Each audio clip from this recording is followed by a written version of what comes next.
Salutare, astăzi jucăm TNT Run. A venit TNT-ul. Ai de...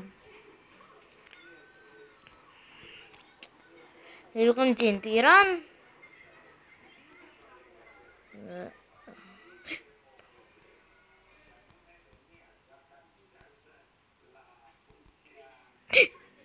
Opa.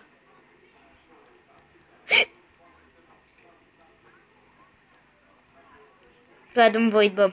Trebuie să am grijă mare, bă. Grijă foarte mare. Nu grijă mare.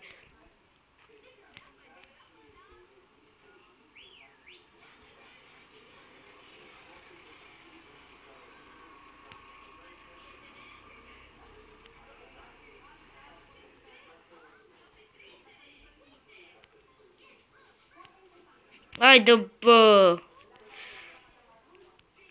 Deci nimeni nu mai e pe prim... Ai, bă, e mai e tontul ăla. Deci ăsta câștigă. Ăla câștigă. Nu am... Retur, mă, retur de... Am ieșit pe locul 12. Totuși, e bine pentru început.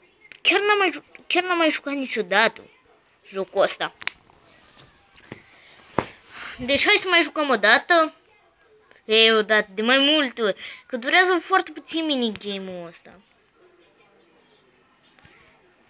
Like, care... ce mai nume pot avea și youtuberii ăștia?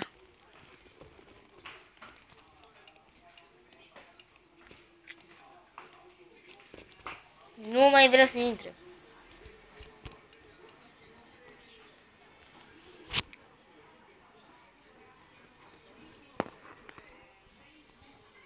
Doamne, dar ce mă deconectează.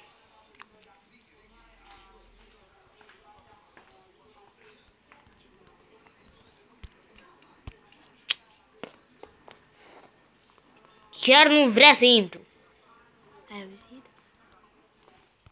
Ne-ai bătut de ori.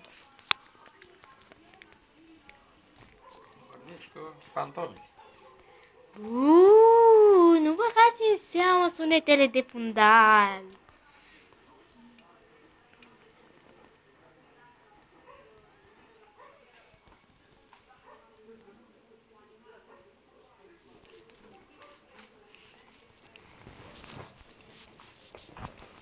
Deci, sper că nu mai putem intra, deci...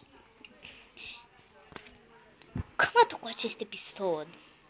Sper că v-a plăcut, e foarte scurt, nu uitați să vă abonați.